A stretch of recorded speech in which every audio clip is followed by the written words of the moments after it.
Hello everyone, I welcome you all on behalf of the Langlet Expert, where we provide the dedicated classes for language and literature. So in today's class, we are going to deal with a very important and interesting topic from English grammar, that is voice. Voice एक ऐसा topic है जो exam point of view से बहुत important होता है और साथ में बहुत स्कोरिंग भी होता है. Then even the students feel too much difficulty in dealing with the questions related to this particular topic, voice. So in today's session, we will see what to do when we see the questions from this topic. So this is voice. सबसे पहले we must remember or we must know कि there are two kinds of voice. हम सीधे इस चीज पे बात करेंगे कि एग्जाम पॉइंट ऑफ व्यू से ये टॉपिक कैसे इंपॉर्टेंट है और एग्जाम पॉइंट ऑफ व्यू से हमें क्या सीखना चाहिए इस टॉपिक में. So for very general information we know that there are two kinds of voice. One is active and the second one is passive. सबसे पहले हम ये देखें कि एक्टिव किसको कहते हैं, पैसिव किसको कहते हैं. Why an active voice is called an active voice and why the passive voice is called a passive voice. हम जनरली आमतौर पे बात करते हैं, आमतौर पे बोलचाल की भाषा में बात करते हैं. एक्टिव मीन्स क्या होता है, हम किसी से भी बोल देते हैं जनरली आप बहुत एक्टिव हैं. किसको बोलते हैं, जो काम करता होता है. इट मीन्स एक्टिव मीन्स काम करने वाले, सक्रिय. तो जो एक्टिव का हिंदी है दैट इज सक्रिय और पैसिव मीन्स निष्क्रिय. Whenever we are going through this topic voice, active passive, we must keep in our mind that active means सक्रिय और passive means निष्क्रिय. Active means one who does works, one who works, and passive one who does not work. So हम दो sentence देखेंगे जल्दी से कि मान लीजिए लिखा हुआ है John does not read books. एक और सेंटेंस लिखा हुआ है books are not read by John. So when we say that active means सक्रिय और passive means निष्क्रिय, तो कौन सक्रिय और कौन निष्क्रिय, तो we will have to look upon the subject of the sentence. कि अगर सेंटेंस का सब्जेक्ट काम कर रहा है then the sentence will be in active voice, और अगर सेंटेंस का सब्जेक्ट काम नहीं कर रहा है then we will call the particular sentence passive voice. First sentence है ये ए नंबर का sentence, John does not read books. इसमें ये रीड वर्ब, बुक्स ऑब्जेक्ट और John subject. Again second sentence में ये बी नंबर के सेंटेंस में सब्जेक्ट वर्ब और ऑब्जेक्ट. पहले सेंटेंस में John does not read books, काम कौन सा हो रहा है, रीड, पढ़ने का. And who is doing this work, John is doing the work. John पढ़ने का काम कर रहा है. John is the subject of the sentence, so it means subject is working. It means that this particular sentence is in active voice. Second sentence में देखेंगे books are not read by John. यहां subject कौन है, books. काम से हो रहा है पढ़ने का, लेकिन पढ़ने का काम कौन कर रहा है, पढ़ने का काम तो जॉन के द्वारा ही किया जा रहा है. किताबें जॉन के द्वारा पढ़ी जाती हैं. तो यहां जो सेंटेंस का सब्जेक्ट है बुक्स, ये काम नहीं कर रहा है. तो देखिए पैसिव निष्क्रिय बुक्स काम नहीं कर रही हैं, निष्क्रिय, सेंटेंस का सब्जेक्ट काम नहीं कर रहा है, it means this sentence is in a passive voice. और ये वाला sentence John does not read books, यहां सब्जेक्ट काम कर रहा है, so we can see that this particular sentence is in an active voice. Exam में क्या होता है, कैसे क्वेश्चंस आते हैं, डायरेक्टली ऐसा आता है कि कोई या तो पैसिव दिया होगा एक सेंटेंस या फिर एक्टिव दिया गया होगा और सीधे लिखा होगा कि वॉइस चेंज करिए नीचे दिए गए सेंटेंस का, और नीचे आपके पास 4 ऑप्शन होंगे। तो आमतौर पे ज्यादातर केसेस में एक्टिव सेंटेंस दिया होता है और उसको पैसिव में चेंज करना होता है। इट मींस इस सेंटेंस को हमें इसमें बदलना सीखना है कि एक एक्टिव सेंटेंस को पैसिव सेंटेंस में कैसे चेंज करेंगे। तो चेंज करने के लिए we have only 4 rules, just 4 rules, and if we keep those 4 rules in our mind we will be able to deal with any type of question which is given in an examination from the topic voice। तो पहले तो हम इसी sentence के माध्यम से देखते हैं कि कैसे एक एक्टिव सेंटेंस को पैसिव सेंटेंस में चेंज करते हैं और कितने वो जो 4 रूल्स हैं वो क्या क्या हैं, कौन कौन से चेंजेस एक एक्टिव सेंटेंस को पैसिव सेंटेंस में चेंज करने पर हम देखते हैं। So the very first change हम क्या देख रहे हैं कि यहाँ ये सब्जेक्ट है और ये ऑब्जेक्ट है, पैसिव में आए तो दोनों एक दूसरे की जगह पे चले गए। It means the very first rule क्या है कि सेंटेंस में सब्जेक्ट भी होगा और ऑब्जेक्ट भी होगा और ये क्या करेंगे, आपस में अपना प्लेस चेंज करेंगे। So this is the very first rule that we have to keep in our mind while changing the voice कि सब्जेक्ट ऑब्जेक्ट की जगह पे चला जाएगा, ऑब्जेक्ट सब्जेक्ट की जगह पे चला जाएगा। द सेकंड चीज क्या देख रहे हैं, यहाँ डज है, यहाँ आर हो गया। It means the second change we see while changing the voice is change in helping verb. Helping verb में कैसे चेंज होता है। द थर्ड वन, यहाँ ये रीड, यहाँ फर्स्ट फॉर्म है, यहाँ थर्ड फॉर्म है, तो the change in the word, main word, इसमें कैसे चेंज होता है। द फोर्थ वन, यहाँ ये वर्ब है और ये ऑब्जेक्ट है, यहाँ ये वर्ब और ऑब्जेक्ट, बीच में ये एक और प्रीपोजिशन का यूज हो गया पैसिव में जाते time. So the fourth one is preposition का यूज पैसिव वॉइस में आया, पैसिव सेंटेंस में। So we have only these 4 rules, and if we are able to keep these 4 rules in our mind, we will be able to deal with any type of question which is given from this particular topic। तो जल्दी से हम क्या देखेंगे कि ये जो rules हैं हमें याद कैसे रखना है, या इनको थोड़ा सा हम डिटेल में देखते हैं कि क्या क्या चेंजेस होते हैं सेंटेंस को एक्टिव से पैसिव में बदलते time. So let's have a look upon these rules। तो सबसे पहला हम क्या देखेंगे, जो पहला रूल है हमारे पास कि जब सब्जेक्ट ऑब्जेक्ट की जगह जाता है और ऑब्जेक्ट सब्जेक्ट की जगह जाता है तो क्या क्या चेंजेस हमें देखने को मिलते हैं। तो the very first rule, subject है ये सेंटेंस का और ये ऑब्जेक्ट है। रूल क्या है हमारा, सब्जेक्ट ऑब्जेक्ट की जगह जाएगा और ऑब्जेक्ट सब्जेक्ट की जगह जाएगा। अब जब ये आपस में अपना प्लेस चेंज करेंगे तो कुछ चेंजेस आएंगे। तो अगर मान लीजिए ही लिखा हुआ है तो ही चेंज हो जाएगा हिम में और हिम चेंज होगा ही में। शी लिखा हुआ है, she will be change into her and her will be change into she. If there is they will be changed into them and them will be changed into they। I will be changed into me and me into I। We will be changed into us and us will be changed into we।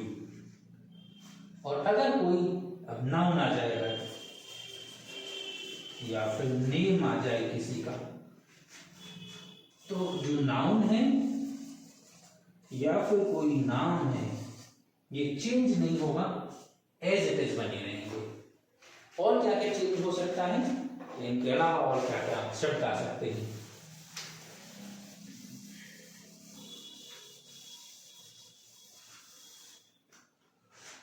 अगर sentence में you लिखा हुआ हो तो you change नहीं होता है क्योंकि उसका सब्जेक्ट और ऑब्जेक्टिव केस दोनों एक जैसे रहते हैं, तो यू का यू और यू का यू। अगर सेंटेंस में हु लिखा हुआ है तो who will be change into by whom और by whom will be change into who. और अगर इट लिखा हुआ है तो इट का भी सब्जेक्टिव और ऑब्जेक्टिव केस दोनों सेम होते हैं, तो इट का इट और इट का इट। ये सारी चीजें हमें याद रखना है अपने दिमाग में कि एक शब्द जब सब्जेक्ट से ऑब्जेक्ट की जगह जाएगा तो उसमें क्या क्या चेंजेस आएंगे। जैसे अगर सेंटेंस में आई हो तो मी हो तो आई। सेकेंड चीज क्या लिखी है हमने, ये हमारा फर्स्ट रूल है। The second rule is the most important one, और यही सबसे बड़ी प्रॉब्लम आती है स्टूडेंट को कि हम आखिर कैसे वॉइस सीखें, क्योंकि जो सेकेंड रूल है चेंज इन हेल्पिंग वर्ब, इसी में प्रॉब्लम आती है। पर डोंट वरी, लैंग्वेज एक्सपर्ट के साथ आप देंगे वॉइस के बेसिक्स को मान। तो देखिए जो सेकेंड रूल है सिर्फ चेंज इन हेल्पिंग वर्ब, इसमें हमें क्या देखना है, वही दो कॉलम बनाएंगे हम इसमें कि एक साइड तो एक्टिव सेंटेंस है और दूसरे साइड पैसिव है। अगर एक्टिव में हमें याद रखना है कि किस प्रकार की वर्ब हो या कौन सी हेल्पिंग वर्ब हो। अगर एक्टिव में सिर्फ वर्ब की फर्स्ट फॉर्म हो या फिर वर्ब की फर्स्ट फॉर्म के साथ एस या ईएस हो या फिर सेंटेंस में डू या डस के साथ में फर्स्ट फॉर्म हो, तो इसको चेंज करेंगे इज आर एम और वर्ब की थर्ड फॉर्म। सेकेंड चीज इतना याद रख पाएंगे, अगर सेंटेंस में इज आर एम हो और इज आर एम के साथ कौन सी वर्ब यूज होती है, वर्ब की फर्स्ट फॉर्म प्लस आईएनजी। अगर इसको हमें पैसिव में चेंज करना है तो इज आर एम का इज आर एम और बीइंग और साथ में वर्ब की थर्ड फॉर्म। ये बीइंग और थर्ड फॉर्म हमेशा एक साथ रहेंगे। जैसे मैंने इसको बॉक्स में बंद किया हुआ है दो को, ऐसे आप भी करिएगा, याद बना रहेगा या सरलता पड़ेगी आपको याद करने में इसको। इसका ये मतलब है कि ये बीइंग और वर्ब की थर्ड फॉर्म हमेशा एक साथ रहते हैं, कभी ये एक दूसरे से अलग नहीं होते हैं, इनके बीच में कभी कोई नहीं आता है। अगर सेंटेंस में नॉट आना होगा तो वो नॉट बीइंग से पहले आएगा, उसके बाद में नहीं आएगा। सो दिस थिंग, अगर सेंटेंस में हैज हैव है और हैज हैव के साथ में वर्ब की थर्ड फॉर्म, तो इसको चेंज करेंगे हैज हैव का हैज हैव, साथ में बीइंग और थर्ड फॉर्म। सेम बीइंग और थर्ड फॉर्म हमेशा एक साथ, ये कभी अलग नहीं होंगे। देखिए यहाँ एक चीज देखने को मिल रही है, is are am has have helping verb same रह रही है, चेंज नहीं हो रही है। पर इसका ये कभी भी मतलब नहीं है कि जब एक एक्टिव सेंटेंस से पैसिव सेंटेंस में जाएंगे तो जो हेल्पिंग वर्ब है वो सेम ही बनी रहे। सेम यहाँ होने का ये मतलब है कि जो इज आर एम है ये इज आर एम में ही चेंज होगी, यानी जो हमारा नया सब्जेक्ट होगा, जो नंबर होगा उसका, उसको हमें ध्यान में रख के इन्हीं तीन में से किसी का यूज करना पड़ेगा। तो जो नए सब्जेक्ट का नंबर और पर्सन के अकॉर्डिंग हम चेंज करेंगे। इज आर एम रहेंगे वो इज आर एम में, ये तीन में से ही कोई एक रहेगा उसमें। The next thing, the fourth one, अगर सेंटेंस में या तो वर्ब की सेकंड फॉर्म या फिर डिड के साथ में हो वर्ब की फर्स्ट फॉर्म, तो it will be change into was verb और वर्ब की थर्ड फॉर्म। अगर सेंटेंस में है was वर्ब और was वर्ब के साथ में वर्ब की फर्स्ट फॉर्म प्लस आईएनजी, तो it will be change into was verb का was वर्ब, साथ में बीइंग और थर्ड फॉर्म। ये जो बीइंग और थर्ड फॉर्म है ये हमेशा एक साथ रहेंगे। नेक्स्ट वन, अगर सेंटेंस में हेड है, हेड के साथ में थर्ड फॉर्म, इसको चेंज करेंगे, हेड का हेड, बीइंग और थर्ड फॉर्म, ये बीइंग और थर्ड फॉर्म हमेशा एक साथ। देखिए एक चीज और आप नई नोटिस कर रहे होंगे कि एक्टिव में जिस सेंटेंस के साथ में भी वर्ड में आईएनजी आ रहा है तो उसमें पैसिव में चेंज करते टाइम ये जो आईएनजी है ये यहां जाके बीइंग में चेंज हो जा रहा है। यानी अगर एक्टिव सेंटेंस में आईएनजी है तो यहां भी आईएनजी वाला कोई ना कोई वर्ड जरूर होगा। कोई ना कोई मतलब ये बीइंग ही होगा, यानी आईएनजी बीइंग में चेंज होगा। और यहाँ एक्टिव सेंटेंस में जब वर्ड की थर्ड फॉर्म है तो जब पैसिव में जा रहे हैं हम तो ये बीइंग हो जा रहा है। यानी अगर एक्टिव सेंटेंस में थर्ड फॉर्म है तो पैसिव में उसके साथ बीइंग का आना जरूरी है, बीइंग आएगा ही आएगा। और एक चीज और हम कॉमन देख रहे होंगे कि पैसिव सेंटेंस में वर्ब की थर्ड फॉर्म, वर्ब की थर्ड फॉर्म, वर्ब की थर्ड फॉर्म, एक्टिव में कोई भी वर्ब की फॉर्म हो, चाहे फर्स्ट हो, चाहे सेकंड हो, चाहे आईएनजी वाली फॉर्म हो, चाहे थर्ड फॉर्म हो, जब वो पैसिव में चेंज होगी so there is only one form of verb, that is the third form of the verb. Next चीज क्या देखेंगे हम कि अभी तो हेड तक हमने चेंज किया हुआ है। अगर सेंटेंस में विल शैल हो, विल शैल के साथ में आमतौर पे फर्स्ट फॉर्म का यूज होगा, तो इसको चेंज करेंगे, विल शैल का विल शैल और साथ में बी प्लस थर्ड फॉर्म। और अगर फिर आगे आता है कि विल शैल के साथ में हैव है और हैव के साथ में फिर यहाँ थर्ड फॉर्म होगा तो विल शैल, हैव और थर्ड फॉर्म है तो बीन हो जाएगा। This is the next rule, change in main verb.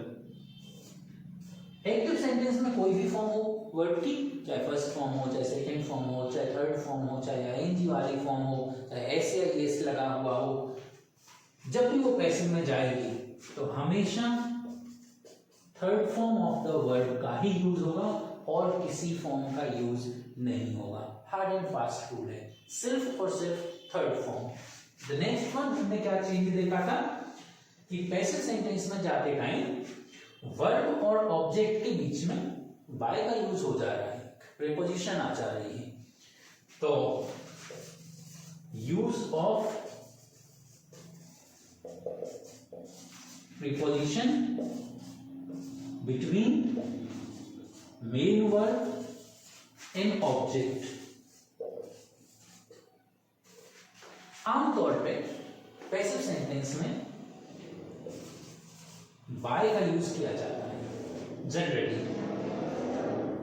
यहां कौन सी प्रीपोजिशन का यूज करेंगे, it depends upon main verb. तो आमतौर पे जितने भी मेन वर्ब्स हैं ज्यादातर मेन वर्ब्स के साथ में बाय का यूज करते हैं, पर इसके कुछ कुछ एक्सेप्शंस भी हैं। जैसे अगर सेंटेंस में नो हो, यानी ये बन जाएगा नोट, पैसिव में जाते टाइम थर्ड फॉर्म, तो इसके साथ में टू का यूज होता है, बाय का यूज नहीं होता है। अगर सेंटेंस में हो एनॉय, ये क्या हो जाएगा एनॉयड, इसके साथ भी बाय का यूज नहीं होता है, एट का यूज होता है। फिर अगर सेंटेंस में हो सरप्राइज, और सरप्राइज बन जाएगा सरप्राइज थर्ड फॉर्म में, तो इसके साथ भी बाय का यूज ना होकर विथ का यूज होता है। तो इस तरीके से कुछ कुछ वर्ब्स हैं, हम उनको याद रखेंगे, या और भी जब हम एग्जांपल्स के साथ डील करेंगे वी विल बी नोटिसिंग कि कौन सी वर्ब के साथ में कौन सी प्रीपोजिशन का यूज किया जाता है। इस तरीके से दीज आर ओनली 4 रूल्स। अगर इन रूल्स को हमने याद रख लिया, समझ लिया एक बार, तो we will be able to deal with any kind of question. 4 rule हैं, अब हम इनको अप्लाई करके देखते हैं। रूल हमारे सेम रहेंगे हमेशा, कभी चेंज नहीं होंगे। सेंटेंस कितना भी छोटा हो और कितना भी बड़ा हो और किसी भी प्रकार का सेंटेंस हो। जैसे एक एग्जांपल है, where did you keep your books. Sentence की लंबाई देखकर और सेंटेंस का प्रकार देखकर घबराना बिल्कुल भी नहीं है, क्योंकि रूल्स हमारे सेम हैं, वही 4 रूल्स हैं, बस उनको हमें याद रखना है। वो 4 रूल कौन कौन से हैं? सब्जेक्ट ऑब्जेक्ट की जगह जाएगा, ऑब्जेक्ट सब्जेक्ट की जगह जाएगा। दूसरा, हेल्पिंग वर्ब चेंज होगी। तीसरा, मेन वर्ब में हमेशा थर्ड फॉर्म का यूज होगा। और चौथा, प्रीपोजिशन का यूज होगा। तो ज्यादातर के साथ में, ज्यादातर वर्ब्स के साथ में बाय का यूज होगा। बस इतनी सी चीज हमें याद रखना है, और सेंटेंस कितना भी लंबा आ जाए, किसी भी प्रकार का हो, यानी 4 में से, तो we will be able to solve that question. अब जैसे ये वाला सेंटेंस है, सबसे पहले तो हमें यही समझ में आना चाहिए कि सेंटेंस की शुरुआत में वेयर है, इसमें सब्जेक्ट कहाँ है और ऑब्जेक्ट कहाँ है, ये जरूर हमें पता होना चाहिए। जब तक आप ये नहीं ढूंढ पाएंगे तब तक आप नहीं समझ पाएंगे कि हम किसको किसकी जगह पे बिठा दें। तो जो 5 सेंटेंस होते हैं, अगर ये भी नहीं आता है कि मतलब सब्जेक्ट क्या है सेंटेंस में और ऑब्जेक्ट क्या है सेंटेंस में, तब फिर हम थोड़ी सी मेहनत और करनी पड़ेगी हमें, कि थोड़ा सा हम यहाँ लिख लेते हैं कि जो अफर्मेटिव सेंटेंस है इसका जो वर्ड ऑर्डर है, मतलब बच्चों वाली बात है, तो सब्जेक्ट, फिर इसके बाद हेल्पिंग वर्ब, तो हो भी सकती है किसी किसी टेंस में, किसी में नहीं भी हो सकती है, फिर मेन वर्ब, ऑब्जेक्ट और अदर वर्ड्स, और लास्ट में फुल स्टॉप होगा।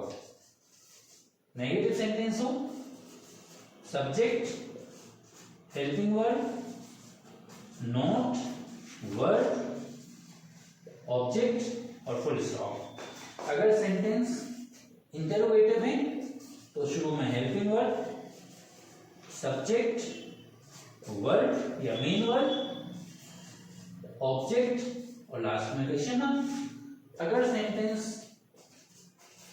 इंटरोगेटिव नेगेटिव है तब फिर helping verb, subject, note, verb, object और क्वेश्चन मार्क। और अगर एक और सेंटेंस है, यानी WH क्वेश्चन होगा सेंटेंस,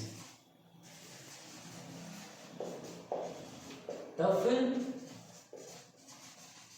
शुरू में WH वर्ड, फिर हेल्पिंग वर्ड, फिर subject, main word, object, other words हैं तो अदर वर्ड्स, क्वेश्चन मार्क। बस ये याद रख लेना, इस तरीके से हम ये ढूंढ पाए कि कौन सा शब्द आखिर सब्जेक्ट है। तो देखिए यहाँ क्या है, शुरू में WH वर्ड है, तो यानी ये वाला वर्ड ऑर्डर फॉलो किया जाएगा इसमें।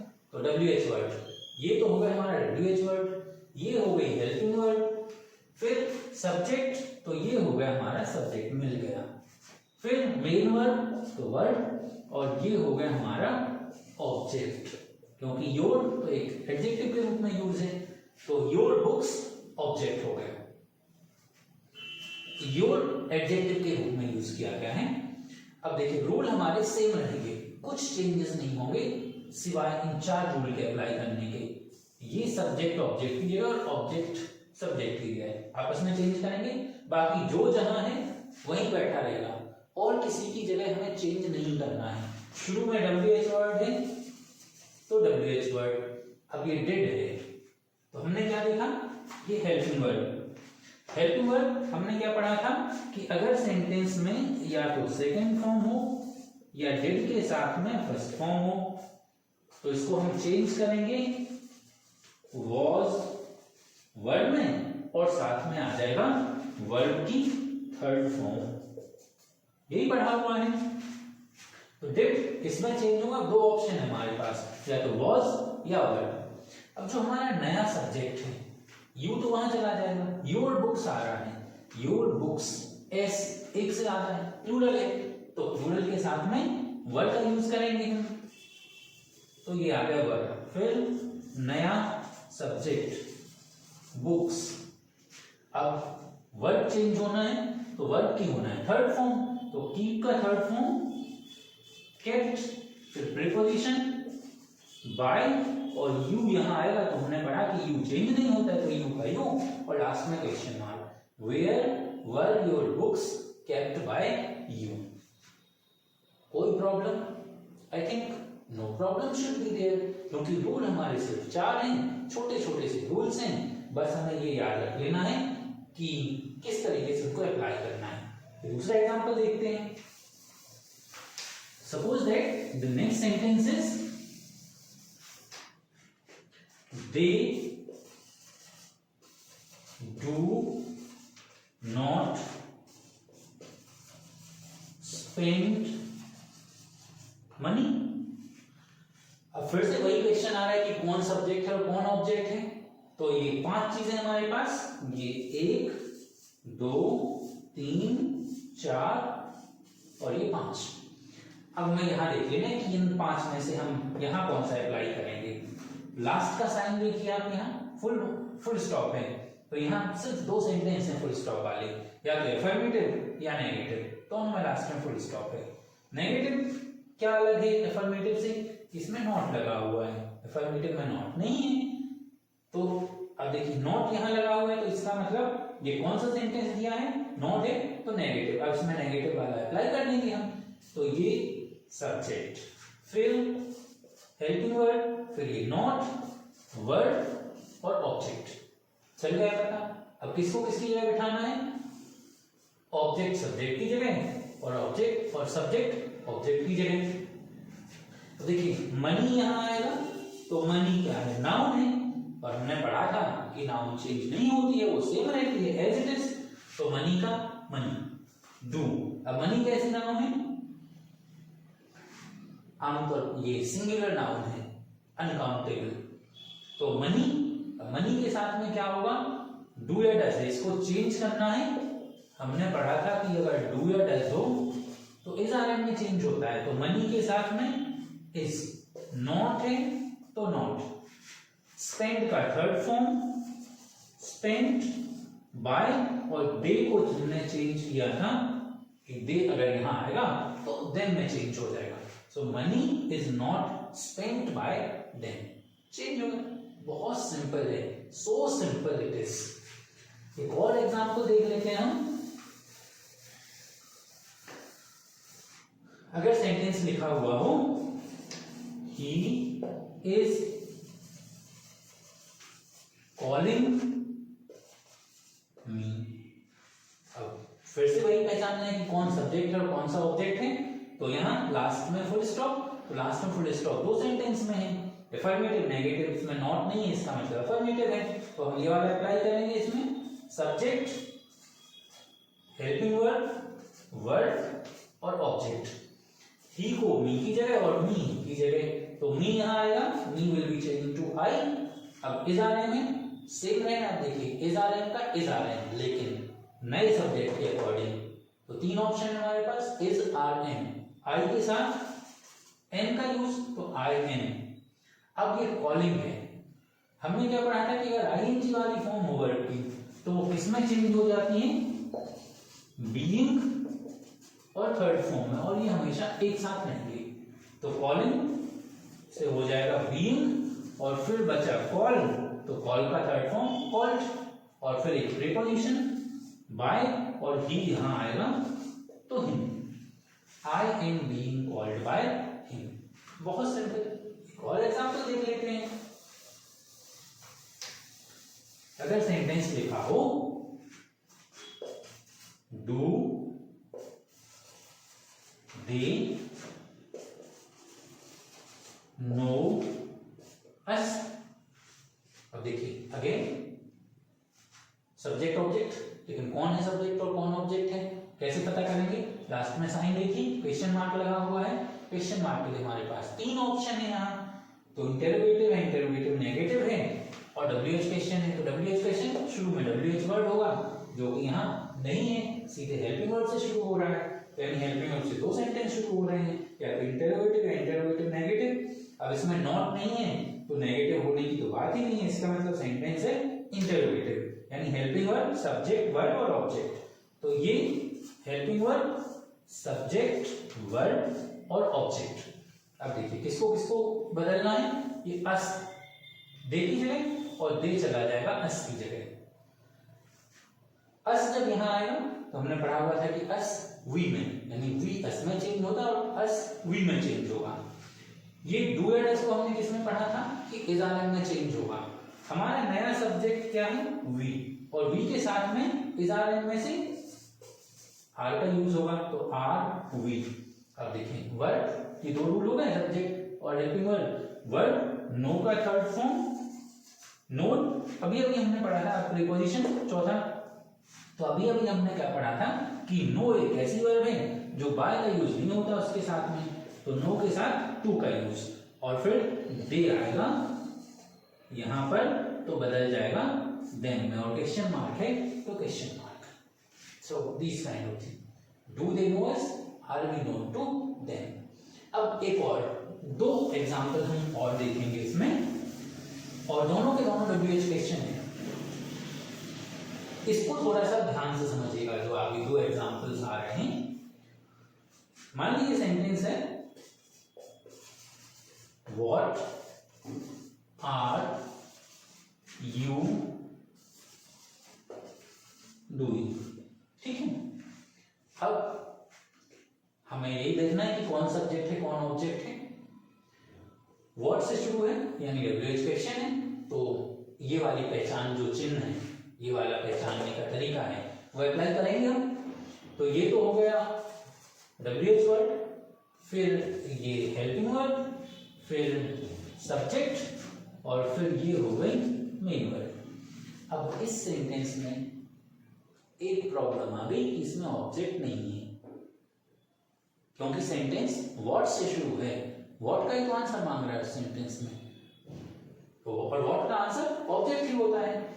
तो अब इसमें ऑब्जेक्ट नहीं है, लेकिन इसका मतलब ये नहीं है कि चेंज नहीं होगा, चेंज जरूर होगा वो, लेकिन रूल हमारे सेम रहेंगे, घबराना नहीं है आपको बिल्कुल भी नहीं। रूल सेम, रूल कभी चेंज नहीं होंगे, कोई एक्सेप्शन नहीं है उनका।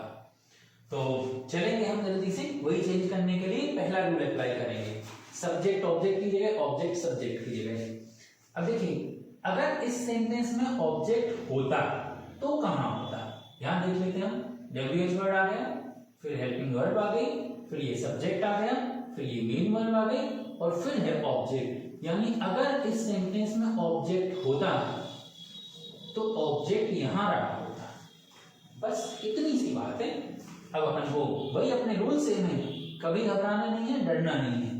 यू ऑब्जेक्ट की जगह और ऑब्जेक्ट सब्जेक्ट की जगह। देखिए सेंटेंस सेम, ये है व्हाट का व्हाट। अब आर है तो इज आर एम किसमें चेंज होता है, हमने पढ़ा हुआ है कि इज आर एम चेंज होता है इज आर एम में। अब नया जो सब्जेक्ट ऑब्जेक्ट जो चेंज करेंगे हम, तो यहां पर ऑब्जेक्ट की जगह कोई नहीं, तो यहां सब्जेक्ट की जगह कोई नहीं आएगा, सब्जेक्ट की जगह खाली हो जाएगी, क्योंकि सब्जेक्ट तो ऑब्जेक्ट की जगह पे चला जाएगा। जब यहां पर कोई सब्जेक्ट नहीं हो सेंटेंस में, तो सिंगुलर हेल्पिंग वर्ब का यूज करते हैं। तो इज आर एम, इसमें से सिंगुलर हेल्पिंग वर्ब इज, तो व्हाट इज ये सब्जेक्ट की जगह है, ये सब्जेक्ट। फिर वर्ब आ गई तो आईएनजी वाली फॉर्म है, आईएनजी तो बीइंग में चेंज होती है, बीइंग, और फिर बचा डू, तो डू का हो जाएगा डन, और फिर प्रीपोजिशन बाय, और यू कहां आ जाएगा लास्ट में। तो हमारा सेंटेंस क्या होगा, what is being done by you, ये जगह खाली बनी रहेगी। सिंपल है, what is being done by you. एक और सेंटेंस देख लेते हैं हम, इसको थोड़ा सा ध्यान से देखिएगा। एक और सेंटेंस जो अगला है उसको भी थोड़ा सा ध्यान से देखिएगा। सेंटेंस है who can read this book, ठीक है। अब देखिए अगेन वही पहचानना है कौन सब्जेक्ट है कौन ऑब्जेक्ट है। तो WH वर्ड से शुरू हो रहा है सेंटेंस, इसका मतलब WH क्वेश्चन है ये, तो ये तो हो गया हमारा WH क्वेश्चन, सॉरी ये हो गया WH वर्ड। फिर ये हो गई हेल्पिंग वर्ड। अब हेल्पिंग वर्ड सब्जेक्ट, इस सेंटेंस में सब्जेक्ट नहीं है, ये छोटी सी प्रॉब्लम है जो कि अब आप बहुत आसानी से समझ जाएंगे। इसमें सब्जेक्ट नहीं है, लेकिन अगर सब्जेक्ट होता तो कहाँ होता? हेल्पिंग वर्ब और वर्ब के बीच में, हेल्पिंग वर्ब और वर्ब के बीच में, यहां पर होता ये वर्ब और ये दिस बुक ऑब्जेक्ट। रूल हमारे सेम रहेंगे, कभी चेंज नहीं होंगे। ऑब्जेक्ट सब्जेक्ट की जगह, सब्जेक्ट ऑब्जेक्ट की जगह। इसको चेंज करके देखेंगे। हमने क्या लिखा था कि हु चेंज होगा बाय हुम, फिर मॉडल वर्ब है तो मॉडल वर्ब चेंज नहीं होती है, मॉडल वर्ब सेम रहती है। तो कैन का कैन सब्जेक्ट ऑब्जेक्ट की जगह, ऑब्जेक्ट सब्जेक्ट की जगह। तो दिस बुक सब्जेक्ट की जगह आ गई। अब वर्ब की थर्ड फॉर्म, ये वर्ब की फर्स्ट फॉर्म किसके साथ है? मॉडल वर्ब के साथ है। तो मॉडल वर्ब के साथ जब भी फर्स्ट फॉर्म हो तो फिर वर्ब के साथ में क्या लग जाता है? बी, और फिर वर्ब की थर्ड फॉर्म रीड का लेट, और लास्ट में क्वेश्चन मार्क। तो यहाँ सब्जेक्ट की जगह कोई है नहीं, तो यहाँ ऑब्जेक्ट की जगह ये जगह खाली बनी रहेगी। तो हमारा सेंटेंस क्या हो जाएगा? By whom can this book be read. तो इस तरीके से अगर ये चीजें आप सीख लेते हैं, सिर्फ 4 रूल्स और उनको अप्लाई करना, तो वॉइस में लगभग आधे से ज्यादा पोर्शन हमारा कवर हो गया। अब हमारे पास कुछ 2 प्रकार के सेंटेंसेस और बचे हैं वॉइस में, जो कि हम अगली क्लास में देखेंगे। Thank you everyone.